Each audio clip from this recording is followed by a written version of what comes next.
बच्चों ये मेरा पाइथन में पहला वीडियो है और कंप्यूटर साइंस 12th वालों के लिए इसमें ज़रूरत पड़ती है, तो इसके मैं छोटे छोटे लेक्चर बना के डालता रहूँगा और जो ना समझ में आया कमेंट में पूछिए।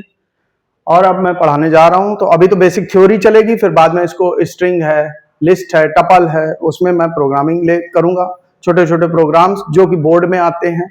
कभी आउटपुट पूछे जाते हैं, कभी प्रोग्राम सही लिखा है या गलत लिखा है, इस तरह से करके पूछते हैं, तो वो सब हम लोग वहां पर गलत ना हो, तो इसके लिए मैं यहाँ पे प्रैक्टिस कराना शुरू करता हूँ। तो पाइथन का जो करंट वर्जन चल रहा है वो 3.12 या 3.13 चल रहा है।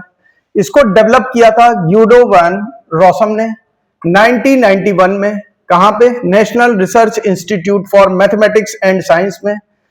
वाई पाइथन? अब अगला क्वेश्चन पूछा था पाइथन ही क्यों, तो सबसे बड़ी बात ये इजी होता है, ये पावरफुल लैंग्वेज होती है, ऑब्जेक्ट ओरिएंटेड लैंग्वेज होती है। अभी ऑब्जेक्ट ओरिएंटेड लैंग्वेज का आप में बहुत काम नहीं है इंटर में, लेकिन मैं बता देता हूं ऑब्जेक्ट ओरिएंटेड का मतलब होता है जब हम क्लास वगैरह बनाते हैं, ये पूरे डेटा टाइप को एक कंसाइज वे में रख के उसके ऑब्जेक्ट बनाना शुरू करते हैं ताकि वो मेमोरी लेना शुरू करें, तो उस समय इसकी जरूरत पड़ती है और पाइथन इसको सपोर्ट करता है, ऑब्जेक्ट ओरिएंटेड लैंग्वेज को। उसके बाद पाइथन इंटरप्रेटेड लैंग्वेज होती है, ये लाइन बाय लाइन कोड को एग्जीक्यूट करती जाती है। फिर पाइथन फ्री ऑफ कॉस्ट होती है, ये तो सबसे बड़ी चीज होती है कि फ्री मिल जाए तो सबको यूज करना है, तो फ्री ऑफ कॉस्ट होती है, ओपन सोर्स होती है, हम इसको कहीं से भी डाउनलोड कर सकते हैं। फिर use in web application, Python का यूज किसमें होता है? वेब एप्लीकेशंस बनाने में होता है। हाई लेवल लैंग्वेज होती है, हाई लेवल लैंग्वेज का मतलब अलग अलग तरह से लोग लेते हैं, पर कहीं कहीं ये लिखा है कि हाई लेवल लैंग्वेज का मतलब होता है कि हम उसे जनरल इंग्लिश भाषा जैसे लिखते हैं वैसे इसको भी लिखते हैं और उस तरह से अपनी प्रोग्रामिंग कर सकते हैं। और पाइथन का सबसे बड़ा यूज होता है, ये मेमोरी का लॉस कम करती है, कम मेमोरी में ज्यादा काम करने की कोशिश करती है, इसलिए पाइथन को हम यूज करते हैं। ये आप कह सकते हैं कि वाई पाइथन या एडवांटेजेस ऑफ पाइथन, तो दोनों ही आंसर सेम हो सकते हैं आपके। तो अभी मैं बताता हूं डिसएडवांटेज क्या होते हैं, उसके आगे मैं फिर से बताता हूं।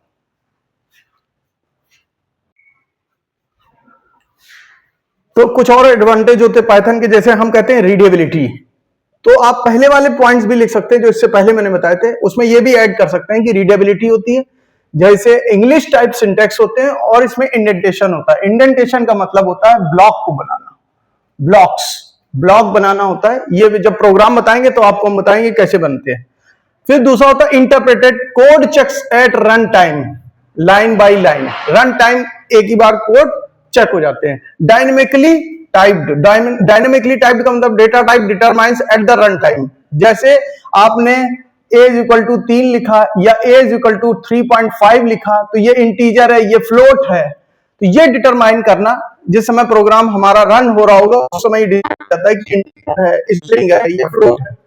क्रॉस प्लेटफॉर्म लैंग्वेज है, supported by Windows operating system, Linux operating system, Macintosh operating system, ऐसे बहुत से ऑपरेटिंग सिस्टम है जिनको ये सपोर्ट करती है। और सबसे बड़ी बात, आपको लॉजिक पे ध्यान देना, आपको अपनी प्रोग्रामिंग पे ध्यान देना, ना कि मेमोरी मैनेजमेंट कैसे होगा उस पर ध्यान देना है।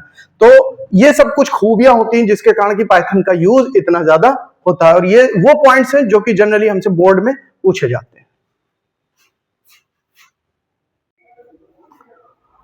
तो जैसे पाइथन के एडवांटेज होते हैं वैसे ही डिसएडवांटेजेस भी पाइथन के होते हैं।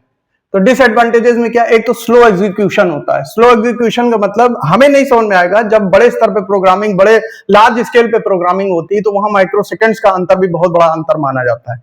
तो चूंकि रन टाइम होने के कारण, लाइन बाय लाइन चेक करने के कारण इसका एग्जीक्यूशन क्या हो जाता है? स्लो हो जाता है।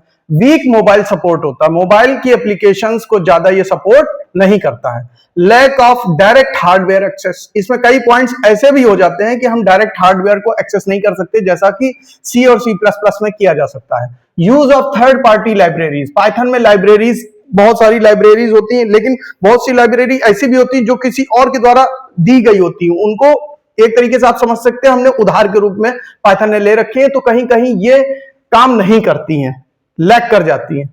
Sometimes it creates RAM overhead, RAM में कभी कभी मेमोरी मैनेजमेंट ढंग से नहीं हो पाता, उसके कारण कभी कभी ये गड़बड़ होने लगती है। तो इसलिए ये कुछ डिसएडवांटेजेस हैं पाइथन के, आप नोट कर सकते हैं। और ये मेरा आज का एक छोटा सा लेक्चर था जिसमें कि एडवांटेज, डिसएडवांटेज, पाइथन क्या है, पाइथन को किसने डेवलप किया, कब डेवलप किया, कहां डेवलप किया, आप नोट कर सकते हैं। Thank you.